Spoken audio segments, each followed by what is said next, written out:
Esta noche, por primera vez, llega el hombre que lo acompañó por 17 años de forma ininterrumpida. Estuvo con él de cerca, llevando la agenda del comandante, lo que hacía, lo que tenía que hacer, lo que haría mañana. Ese hombre está aquí esta noche para iniciar la desmitificación del hombre más poderoso en la historia de Cuba. En solo segundos verán al teniente coronel Juan Reinaldo Sánchez, escolta de Fidel Castro. No necesitamos más preámbulos para iniciar el programa de esta noche. Buenas noches, teniente coronel. ¿Quién es Juan Reinaldo Sánchez? Bueno, Juan Reinaldo Sánchez es el teniente coronel Juan Reinaldo Sánchez, que por más de 17 años estuvo en la escolta personal de Fidel Castro, llevándole las incidencias en un diario personal por orden del propio Fidel, de manera que en todos los acontecimientos no se me podía negar el nombre de las personas con que Fidel conversaba, las cosas que hacía. Todas esas personas, todos los dirigentes cubanos tenían la obligación de darme a mí los nombres de esas personas. Incluso personas que llegaban clandestinas a Cuba para entrevistarse con Fidel, tenían que darme el nombre porque yo tenía que anotarlo en su diario. Y además anotaba una síntesis de las conversaciones que tenía Fidel con todas estas personas. Incluso en el diario, desde que él se anotaba todo, desde que él se levantaba hasta que se acostaba. Y las vías que tomaba, que transitaba por las vías, toda una serie de datos que me sirvieron a mí para tener un cúmulo de información que tengo actualmente. ¿Por qué ha decidido usted hablar en este programa? Bueno, primeramente he decidido hablar por las cosas que vi yo al lado de Fidel. O sea, este es un proceso que me vino decepcionando de la idea que tenía acerca de la revolución, de la idea que siempre tuvo acerca de Fidel.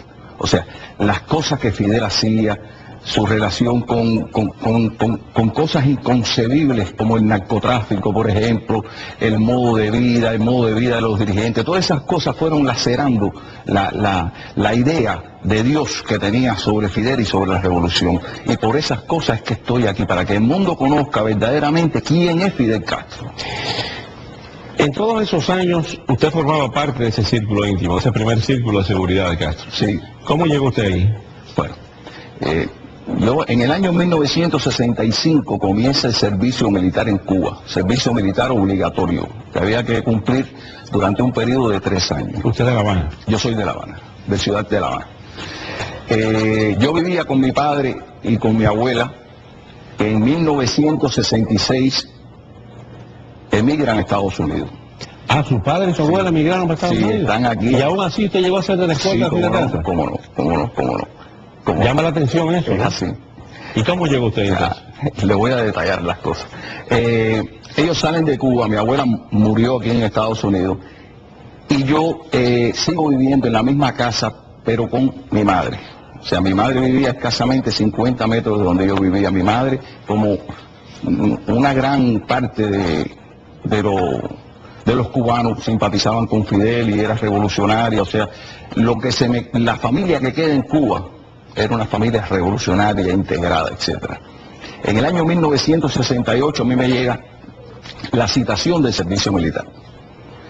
Yo no sé qué es para el Ministerio del Interior. ¿Qué edad tenía usted en ese momento? Tenía 19 años. 19 años. La citación decía que debía presentarme en... O sea, usted nació en el año 49. 49. Ok. Sí. Que yo debía presentarme en Ayestarán y 20 de mayo. Yo no sabía qué era aquello. Cuando llego allí es que me entero que aquella era la sede provincial del Ministerio del Interior.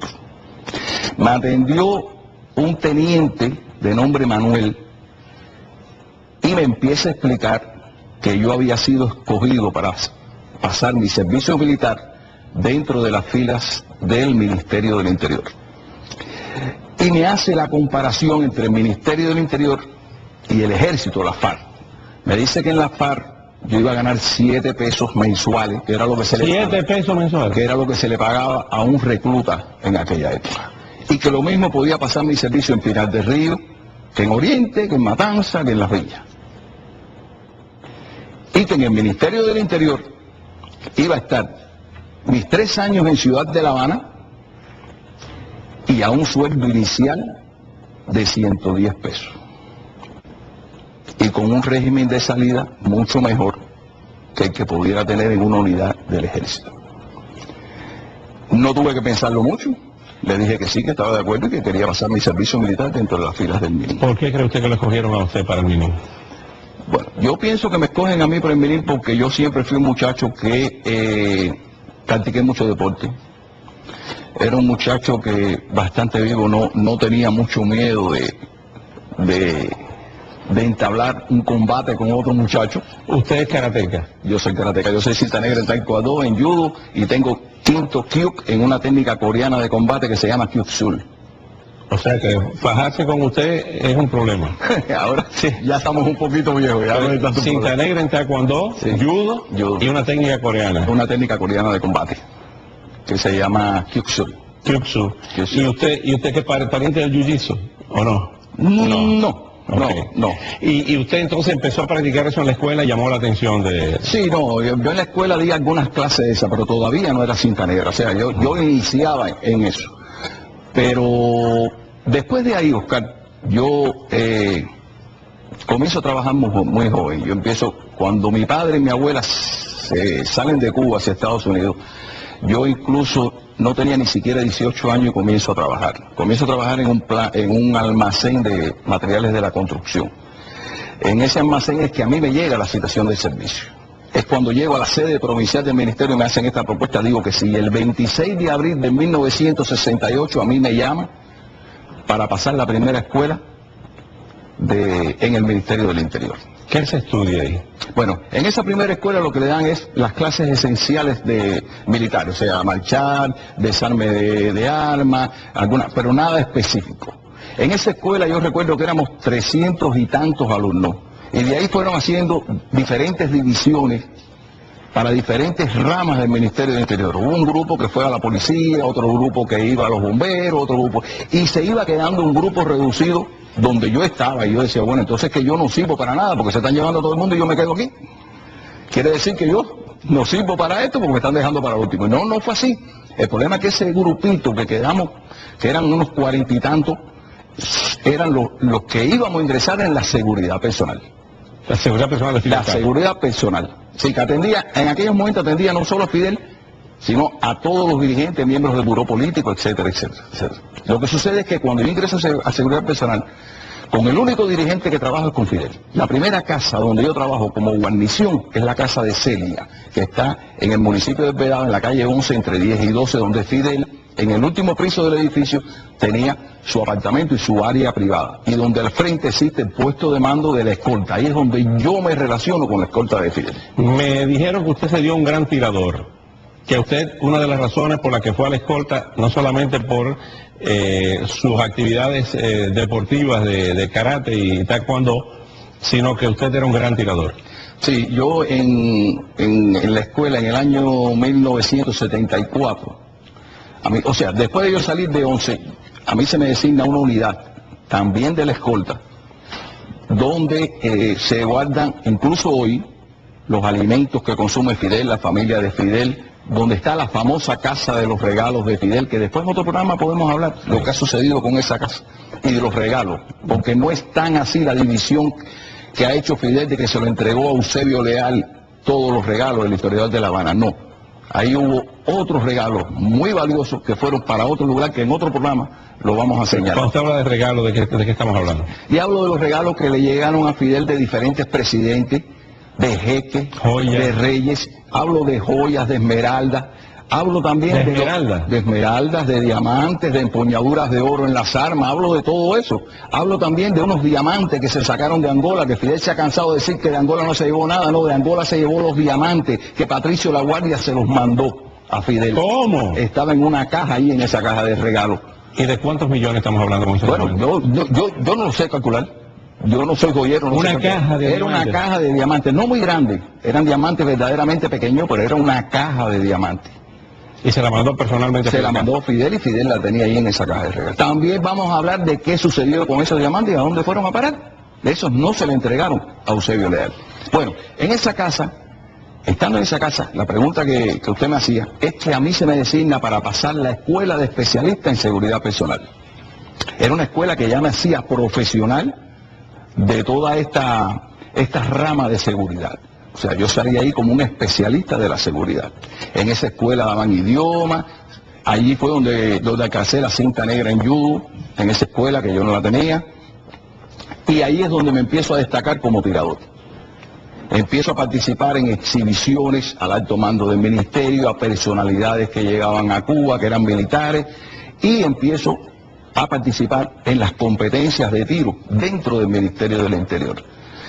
De manera que cuando ya voy a ingresar en la escolta en el 1977, ya yo voy con un aval de que soy campeón nacional de tiro con arma de combate, o sea, 9 milímetros y más calibre. Yo tengo el récord nacional de Cuba todavía vigente en estos momentos porque, o sea, que soy recordista nacional, fui campeón como 4 veces y siempre participé en la preselección nacional del Ministerio del Interior. ¿Cómo es el trato de Fidel Castro con sus escoltas? ¿Hay un tratamiento de caluroso o distante, frío? No, hay diferencias. O sea, no a todo el mundo se trata por igual. No todos los escoltas ven a Fidel todos los días. O sea, hay escoltas que son miembros de la escolta profesional del Fidel, pero tienen otras funciones, digamos, son ingenieros en comunicaciones, técnicos en comunicaciones, arreglan los carros, están en los talleres, le dan mantenimiento, están los de servicio, que son los que cuidan estas instalaciones que le dije a usted, donde están los alimentos, etc. ¿Tenía un tratamiento especial con usted? No, yo considero que él tenía quizás algún afecto desde el punto de vista que yo sabía desarrollar mi trabajo. O sea, yo me superé dentro incluso de la escolta. Yo, estando dentro de la escolta, me graduó licenciado en Ciencias Penales, trabajando en la escolta. Iba a la universidad, tenía que doblar turno, casi no salía. Estuve 5 años para hacer esa carrera con ese sacrificio. ¿Qué decía esa agenda que usted le escribía? Me lo va a contestar cuando regresemos de la pausa. Vamos a una pausa comercial y evidentemente esta presencia suya aquí va a provocar más programas, más de este programa, y me va a decir cuando regresemos de la pausa de qué vamos a hablar en los próximos programas también. Bueno, y las fotos que ha traído. Sí, cómo no, claro. Juan Reinaldo Sánchez, ¿de qué va a hablar usted a lo largo de toda esta comparecencia suya en estos programas? Sí, hay mucho, fueron 17 años. La gama de información que afortunadamente poseo y que afortunadamente se va a enterar del mundo es bastante amplia. Yo pienso hablar de todo el tiempo de la enfermedad de Fidel. ¿De la enfermedad de Fidel? Sí. Cuando usted estaba en la escolta ya estaba enfermo. Sí, la enfermedad de Fidel no es de ahora. La enfermedad de Fidel viene desde 1983, la primera gran crisis de esta enfermedad. ¿Qué enfermedad que tiene? Fidel tiene cáncer en el intestino, eso fue lo que se le extirpó. Un cáncer en el intestino. Un cáncer en el intestino. Yo tengo todo ¿Usted el programa. está seguro de eso? Sí, estoy seguro, convencido de eso. Tengo el programa de lo que se habló en aquella época, las operaciones y las diferentes tendencias que habían. Porque habían 2 grandes tendencias entre el profesor Dorticós, el hermano de Osvaldo Dorticós Torralba, que después falleció, y del Eugenio Selman, el médico de Fidel. O sea, Dorticós abogaba por la intervención quirúrgica y Selman abogaba por un tratamiento de la enfermedad. Estamos hablando del año 83. Del año 83. Él tiene la primera crisis en el año 83. La segunda crisis grande que conozco... ¿Qué crisis era? ¿El sangrado? Era sangrado, o sea, él sangraba por el recto.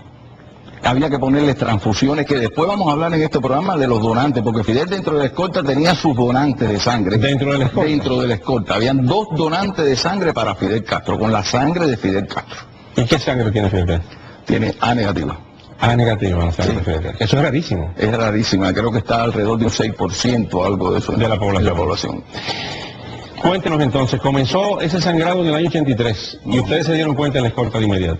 Sí, porque nosotros estábamos en punto cero y supuestamente Fidel ya debería descansar a esa hora.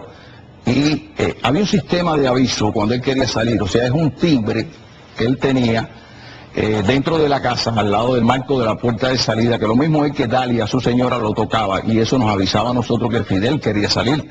Y entonces nosotros nos posesionábamos en la entrada de la casa de Fidel para salir en los carros juntos. Y supuestamente esa noche Fidel debía descansar ya. y alrededor de una hora y media que llegamos allí, suena el timbre para volver a salir y todos nos sobresaltamos, ¿qué habrá pasado?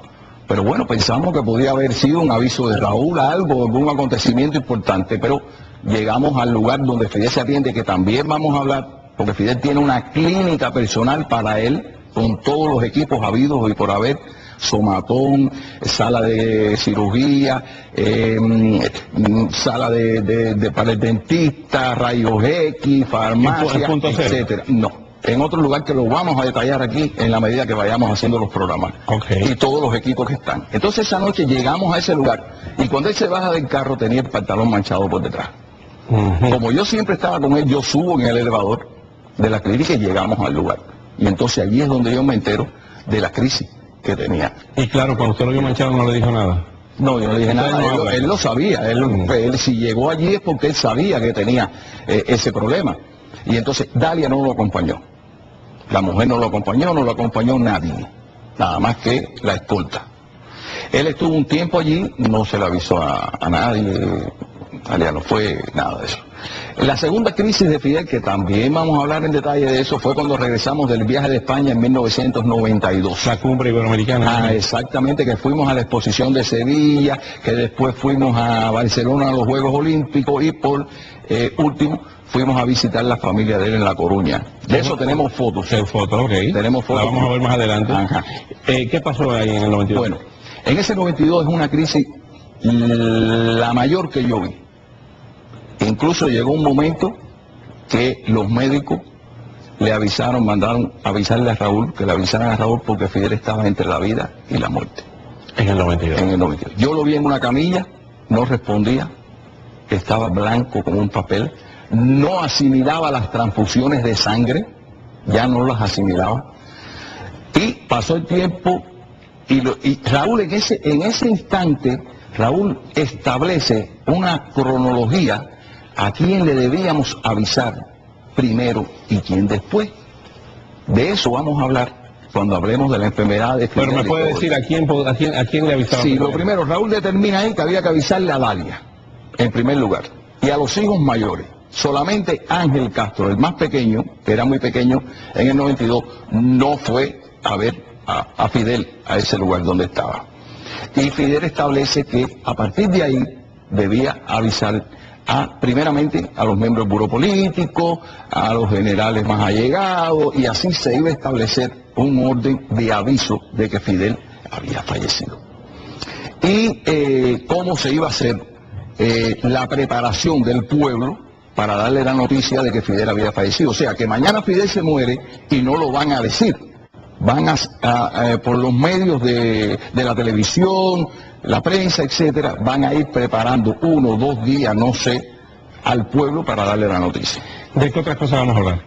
Bueno, vamos a hablar de, ya le dije, la droga, vamos a hablar del tráfico de armas. ¿El tráfico de armas? Tráfico de armas. ¿De la droga? Sí, vamos a hablar de la droga, vamos a hablar de la implicación. ¿Y Fidel tenía conocimiento de la droga? Sí, Fidel tenía conocimiento y yo tengo pruebas de una conversación de Fidel con un alto funcionario del Ministerio del Interior, donde él está autorizando a un narcotraficante, con el nombre y todo lo tenemos, que llegue a Cuba, se reúna con su familia y este narcotraficante ofrecía $75,000 por estar en un lugar que lo vamos a señalar, por estar 1 semana con su familia.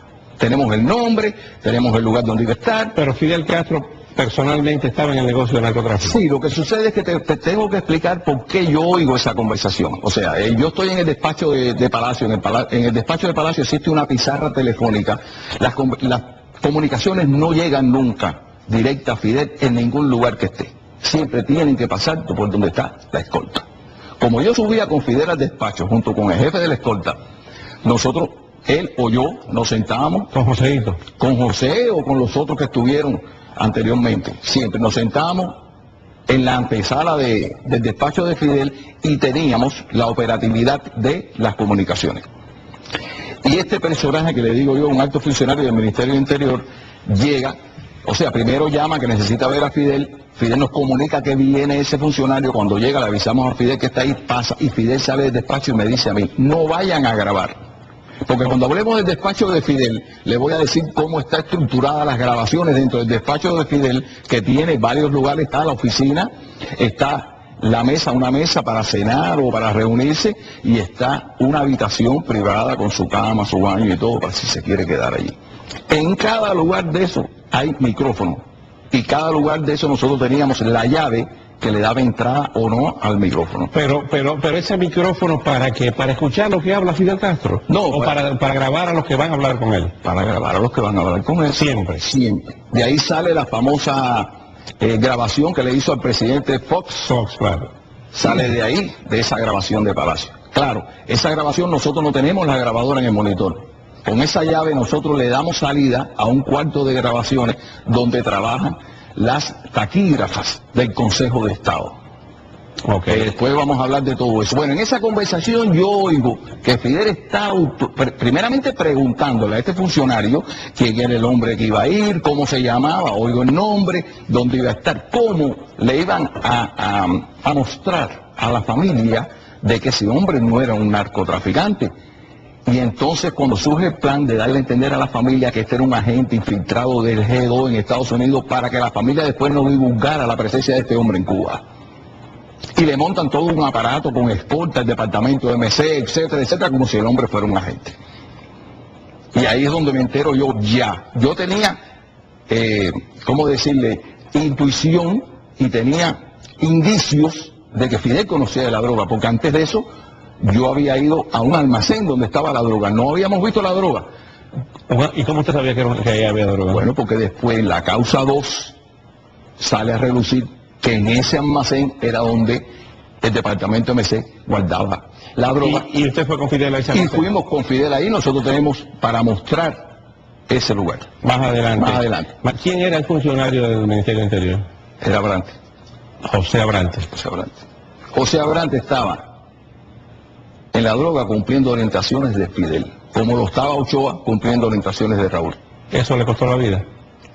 Eso le costó la vida. Siempre murió con la esperanza de que Fidel iba a hablar con él. Siempre Fidel le dio la esperanza de que la revolución iba a ser benévola con él, y nunca lo... Y sabiendo usted eso, ¿usted no tiene temor de venirse a sentar aquí a contar todas esas cosas en este programa que se está viendo en Cuba en estos momentos? Bueno, que se ve en Cuba, pero es mejor que se entere todo el mundo quién es Fidel y acabar con la falsa. Y acabar precisamente con el ejemplo que quieren dar de que Cuba es un ejemplo para el mundo, que Cuba es un ejemplo para Venezuela. Que se vean los venezolanos en este programa, que lo vean y que saquen experiencia de este programa, como van a sacar experiencia los guardaespaldas de Chávez, de mi experiencia personal y lo que yo sufrí después que Fidel me separó de su lado, los años que estuve preso y todo. Me va a contar por qué lo separó, por qué rompió Fidel Castro con usted, por qué lo llevaron preso. Y una pregunta antes de irnos a la pausa y antes de volver con las fotos, una pregunta que se le ha hecho a varias personas que han estado cercanas a Fidel Castro. ¿No le pasó por su mente, con lo buen tirador que es usted, modificarle la salud y acabar con los problemas de Cuba? Se lo contesto ahora después de la pausa. Después de la pausa. Correcto. El coronel Juan Reinaldo Sánchez, con el manejo que tenía usted de las artes marciales, con el acceso que usted tenía al hombre más poderoso de Cuba, y con la clase de tirador que era usted, ¿no le pasó nunca por la mente modificarle la salud para acabar con los males en ese país? Mira, Oscar, en realidad en aquellos momentos yo tengo que ser honesto, yo no pensé en esa posibilidad. Todavía en ese momento no pensé en esa posibilidad. Si lo hubiera pensado, hubiera tenido que valorar, primeramente, que nunca, en muy pocas ocasiones, estuve solo con Fidel. O sea, siempre estaba el jefe de la escolta al lado mío. En muy pocas ocasiones. En segundo lugar, yo me pudiera haber convertido en un héroe o en un mártir. Lo que me pasara a mí no me importaba. Ahora, la represalia que hubiera habido con mi familia, sí. Estoy completamente convencido que si yo hubiera hecho algo de eso, los que más iban a sufrir, como después sufrieron, con lo que te voy a contar de cuando me quise separar de la historia, de la escolta de Fidel, era mi familia, esos eran los que más iban a sufrir. Vamos a ver algunas fotos y vamos para que nos cuente qué pasó.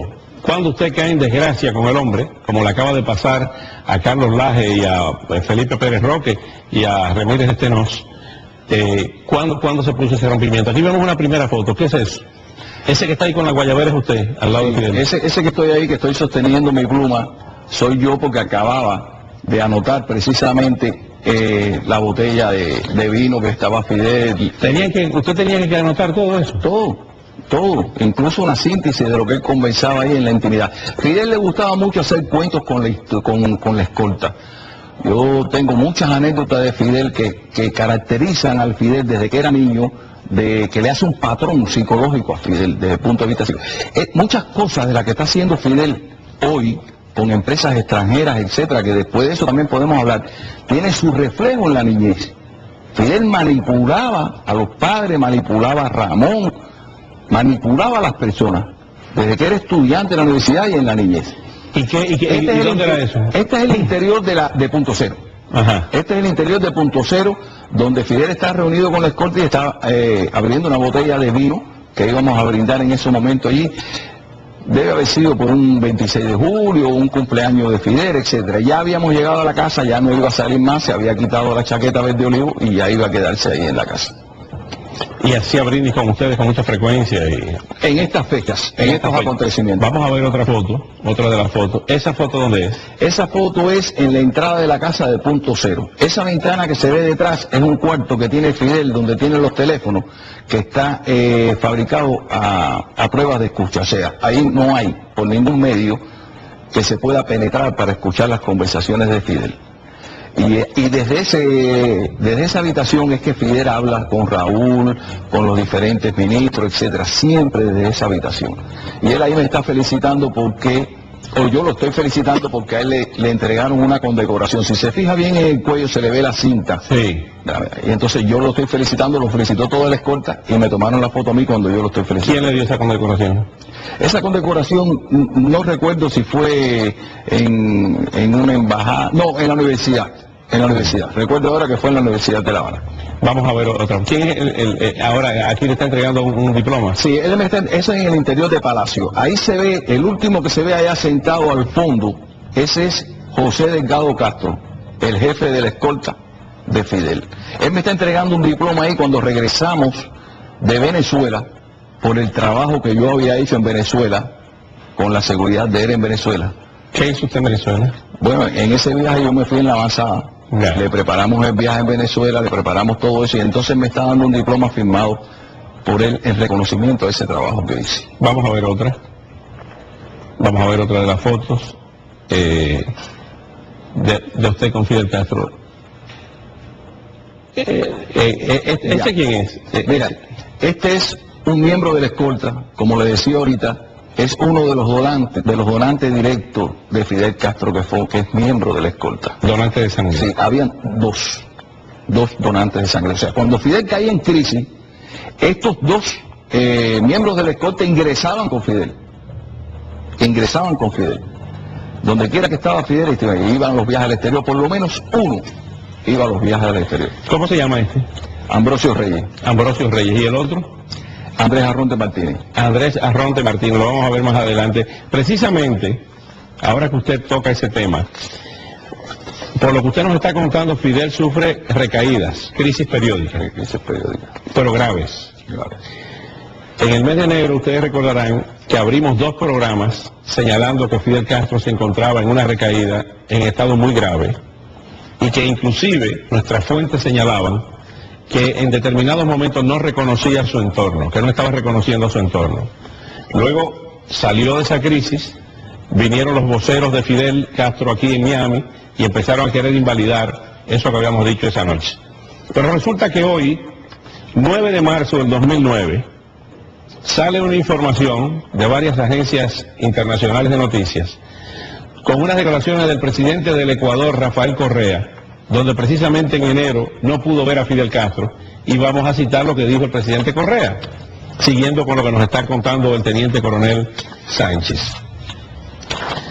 Rafael Correa afirma que Fidel Castro no pudo recibirlo por una recaída. En enero pasado el ex gobernante estaba muy delicado de salud, dijo el presidente ecuatoriano.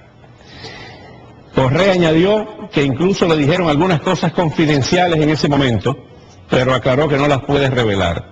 Ahí está la confirmación de lo que habíamos dicho justamente en el mes de enero en este programa. Vamos a ver otra foto, otra de las fotos, y está usted abrazando a Fidel Castro. Aquí está usted abrazando a Fidel Castro. ¿Por qué? Sí, eso es que yo lo estoy abrazando por un cumpleaños también.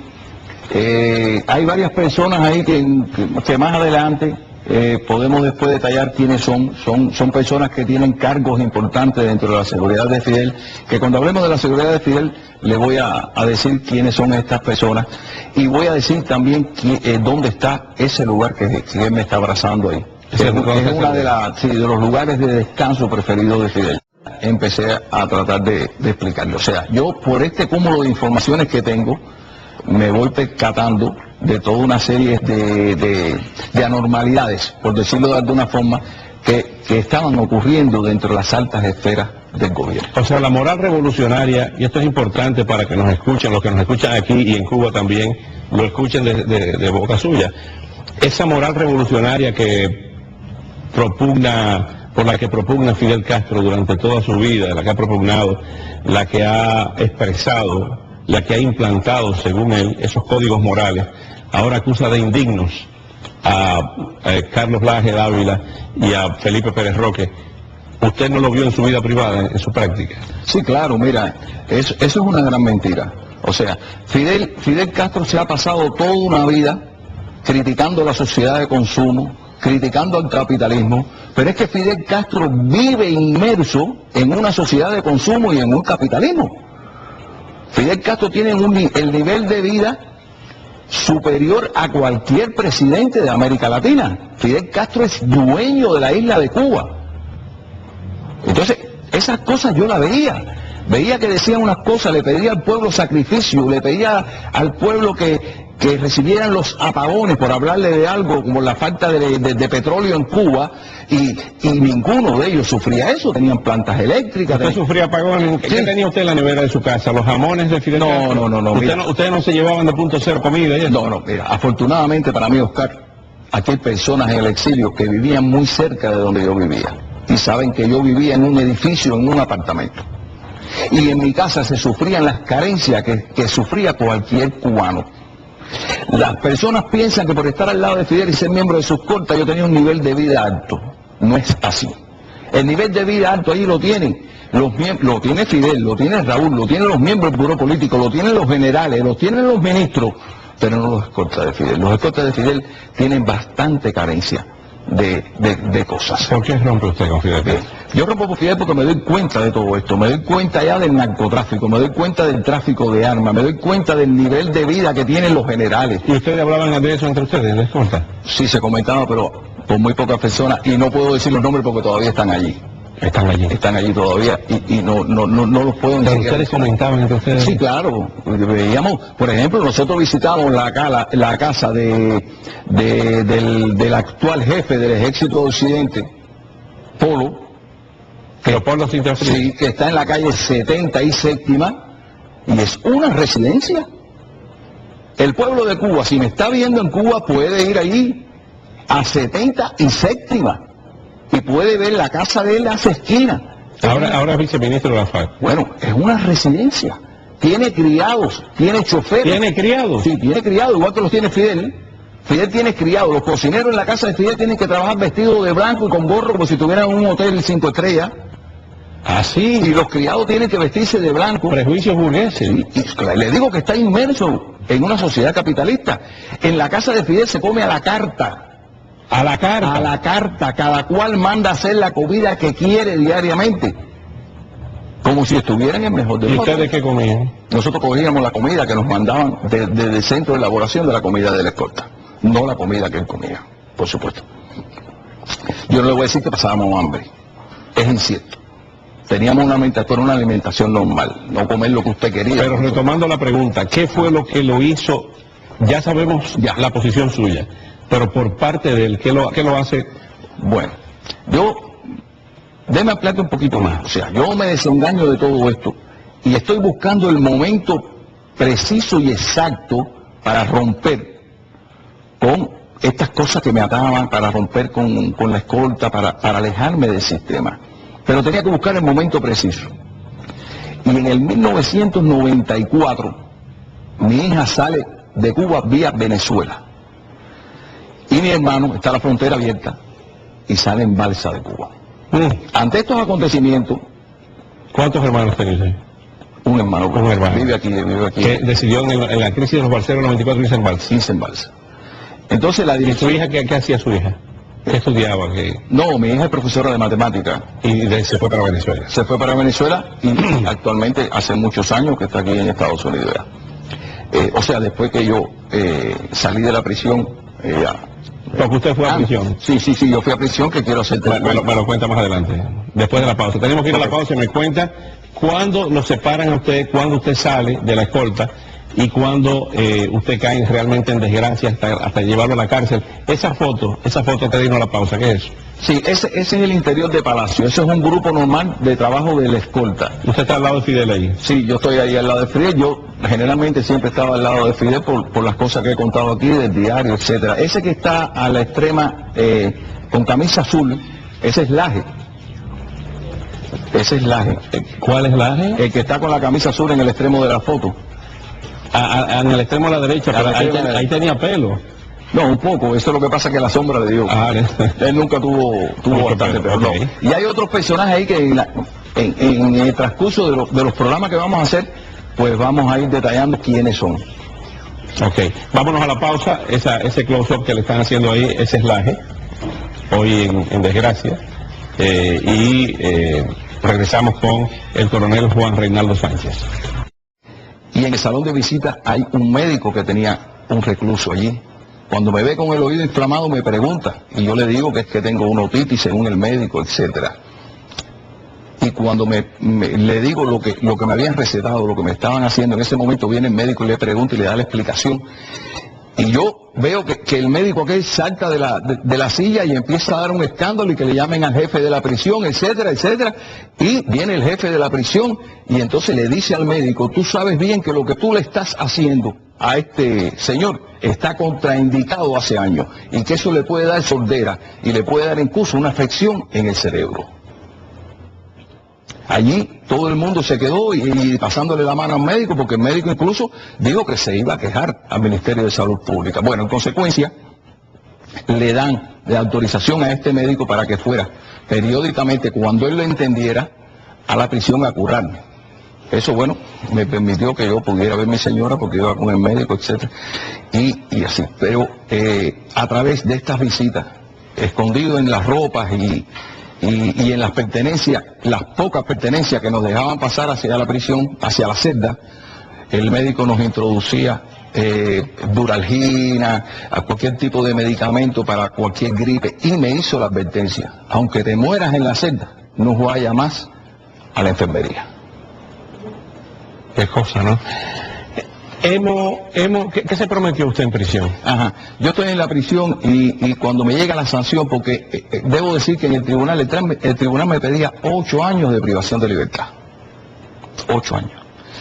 Lo que sucede es que yo tuve, afortunadamente, un abogado muy bueno, que había sido fiscal, conocía todo este problema, y yo que había graduado en 1985, aunque nunca había ejercido, pero tenía conocimiento de ley. O sea, desbaratamos el tribunal. Sencillamente lo de trabajo. El tribunal no tenía argumento para sancionarme. Se queda concluso para sentencia y me llega la comunicación en la Condesa de que yo había sido sancionado a 2 años de privación de libertad. Eso, cuestionablemente, me indignó, porque fue emocionante, porque fue mi familia quien me trajo el papel del tribunal en la visita. ¿Qué pensaba usted en ese momento, un hombre que estuvo en la cúspide, en la cúpula del poder, por 17 años y verse así? Mira, Oscar, ¿qué pensaba usted de Fidel Castro, que fue, que usted lo dijo anoche, una especie de padre para usted? Sí, mira, Oscar, usted creyó ciegamente en él. Sí, yo te dije que yo venía desde hacía tiempo buscando la oportunidad precisa para separarme del escolta y separarme de todo aquello. Ya mi hija había salido, mi hermano había salido, etcétera. Estaba buscando el momento oportuno para eso. La historia me demostró que podía haber sido mucho peor, porque incluso buscando el momento oportuno tuve que purgar en prisión 2 años. En mi casa se me hizo un registro como si yo fuera el delincuente común más grande de todo aquello, de todo aquel barrio, con gente de vecinos, de testigos, etcétera. Mi moral, mi prestigio, trataron de tirarlo por el Hablando de eso, hemos recibido, y es una información que se ha producido en la tarde de hoy, desde anoche estábamos recibiendo llamadas de información, y hoy en el canal se han recibido llamadas desde Cuba, donde se ha señalado que se ha desplegado un operativo en la mañana de hoy para quitar parabólicas, para quitar cables, para que no se vea el programa, porque anoche había muchas personas en Cuba viendo el programa. ¿Usted ha recibido alguna información en ese sentido también? Sí, bueno, yo lo que sí recibí de Cuba a través de mis relaciones que tengo con personas allá en La Habana, amigos míos fuera de la localidad donde vivo, que sí había una gran expectativa por ver el programa y que muchas personas sí vieron el programa. Incluso me enviaron estímulos como que continuara, que el mundo debía saber la información que yo tengo para precisamente tuvieran la idea de quién es Fidel Castro y qué es lo que está sucediendo en Cuba. Y que estas personas que van a Cuba, como hemos visto los últimos presidentes, a darle la mano al gobierno de Cuba, y estas personalidades, incluso hasta premios Nobel que van a Cuba, a decir que la revolución cubana es lo mejor, que la revolución cubana es el ejemplo para América Latina y el mundo, se den cuenta de todo lo que está pasando en Cuba y quién es verdaderamente Fidel Castro. Ese es mi mayor objetivo. Si yo lograra solamente con esta intervención mía en este programa, que uno solo de ellos abriera los ojos, Oscar, yo estoy satisfecho. Vámonos a la pausa comercial. Usted ha traído más fotos esta noche y también ha traído más testimonios de la vida privada de Fidel Castro. El Fidel Castro de carne y hueso. ¿Quién es este hombre que, a pesar de que hay personas que dicen que sí saben quién es, no se imaginan quién es? Vamos a continuar con los testimonios del teniente coronel y las revelaciones del teniente coronel Juan Reinaldo Sánchez. Pero hay un hecho, un tema que es verdaderamente interesante, y es que no se puede estar en contra de Pinochet, en contra de Trujillo, en contra de Franco, de Hitler, de Mussolini y de Stalin, y presentar a Fidel Castro como un ejemplo de un cúmulo de valores humanos. Precisamente en el aspecto de su vida privada, de su vida personal, estos hombres que no tienen vida privada porque son entes públicos, se van a conocer por primera vez. Él nos lo ha prometido, yo no sé lo que va a decir la vida privada de Fidel Castro. Pero antes quedó una pregunta no contestada del segmento anterior, que fue lo que usted se prometió en prisión y su expulsión del partido, porque usted era miembro del partido. Yo era miembro del partido. ¿Desde qué edad? Sí, desde que tenía 25 años. ¿Todos los miembros de la escolta son miembros del partido? Todos los miembros de la escolta son miembros del partido. Son depurados ideológicamente. Sí, sí. ¿Qué se prometió usted en prisión? En prisión, cuando veo que llega la sanción, como le estaba contando, De los 2 años. de los 2 años, yo, y al ver la injusticia que se había creado conmigo, que se había hecho conmigo, yo recibo la noticia en prisión que yo tengo un hijo que le da una hepatitis muy grande, muy severa, y necesitaba reposo, como es típico en este tipo de enfermedad. Y según los reglamentos militares, a mi familia le debían pasar el 80% de mi salario. El 20% era para cubrir los supuestos gastos de la prisión. Y estuvieron 8 meses, Oscar, sin pasarle un centavo a mi familia. ¿Cuánto ganaba usted al mes? Yo ganaba 450 pesos. Pesos cubanos. Pesos cubanos. Mi familia no recibía un solo centavo. Mi hijo no trabajaba, estudiaba. Y mi mamá se había ido mi hermano y también dependía de mi salario.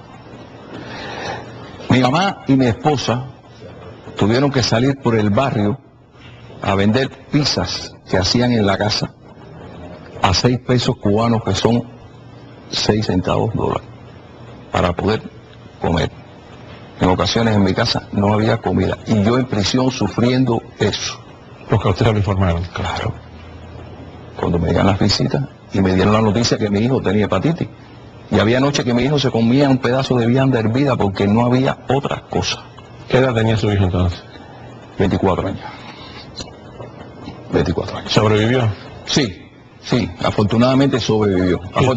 Afortunadamente, y debo reconocerlo así, gracias a muy buenos vecinos, gracias a mis familiares en Cuba y a la ayuda de los familiares que tenía aquí, que habían recién, acuérdense que mi hija llega aquí en el 94, y viene con un niño chiquito, había empezado a llegar aquí, viene a revalidar el inglés, porque ella es profesora en matemática y después tiene que revalidar el título de matemática. Pero con los poquitos dineritos que tenía de algunos trabajitos que hacía, me enviaba dinero a Cuba para que mi familia me pudiera llevar a prisión las cosas fundamentales para estar. Después de eso, ¿qué se prometió usted? Yo un día estoy en el patio de la prisión y miré el cielo y me hice la propuesta, me hice el juramento de esto que estoy haciendo hoy, de que algún día el mundo iba a conocer verdaderamente todas las interioridades de Fidel Castro, y quién era Fidel Castro, y quién es el régimen que está hoy operando en Cuba.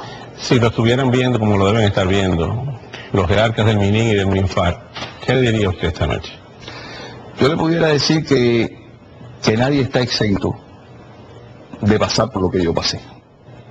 Fidel Castro utiliza a las personas, las aprovecha, y cuando no le son útiles, las arroja como un papel. Cuando hay que buscar un responsable para un error, en la mayoría de los casos cometidos por él, los arroja, los separa y nunca más se preocupan. En los 2 años que yo estuve preso, que me fueron a la prisión, la única vez que fueron los militantes del partido a la prisión fue para expulsarme del partido. Esos mismos compañeros que en la reunión del partido me decían que se morían conmigo en la última trinchera y que éramos hermanos, más que hermanos, éramos la familia. Ninguno de ellos se preocupó por ir a mi casa a ver si en mi casa había comida o no había comida. Eso es ficticio, una utopía, eso no existe. Hay mucho odio en Cuba. Sí, yo creo que sí. Hay 2 corrientes aquí en el exilio, una que va a haber una reconciliación al final cuando desaparezcan los Castro, cuando desaparezca este régimen. Hay otros que dicen que el daño que se ha hecho es mucho, durante medio siglo, y que termina en un baño de sangre. ¿Cuál de las 2 tesis suscribe usted? Mira, yo estoy convencido, no es que creo, yo estoy completamente convencido porque viví allí dentro del monstruo y sé cómo piensan los Castro. No hay reconciliación posible con los Castro. Ellos están haciendo estos cambios ahora de ministro de Relaciones Exteriores para tratar de suavizar la persona que supuestamente pudiera entablar un diálogo con el gobierno de Estados Unidos. Están buscando una línea más débil, más diplomática, más floja, porque es muy difícil poner a Felipe Pérez Roques a dialogar con Hillary Clinton cuando Felipe Roque se ha pasado toda una vida criticando el sistema, criticando el capitalismo, criticando al gobierno norteamericano. Es muy difícil. Hay que quitar esa figura y poner otra. Ya entonces ya Felipe Pérez Roque no le interesa a Fidel y le interesa a Raúl, entonces lo desecha. Eso es lo que ha pasado siempre. Pero yo le voy a advertir una cosa. ¿Cómo termina eso? Sí, yo le voy a advertir una cosa antes, quiero tocar un puntito. Porque hay muchas personas que se ilusionan de que va a haber una mejoría, porque va a haber un diálogo. A Cuba no le conviene un diálogo de amistad con el gobierno de Estados Unidos, porque Cuba, la ideología de Fidel, la ideología de Raúl y la ideología de ese gobierno se fundamenta específicamente en que existe un enemigo a 90 millas que lo está provocando, que lo está atacando y que lo está hostigando. El día que ese enemigo desaparezca, se acabó la ideología en Cuba. La pregunta es que me hacía, no creo tampoco que un cambio en Cuba sea por la vía pacífica. Lo que están y lo que tienen esos señores en su mano no lo van a ceder. Cuando muera Fidel, queda Raúl.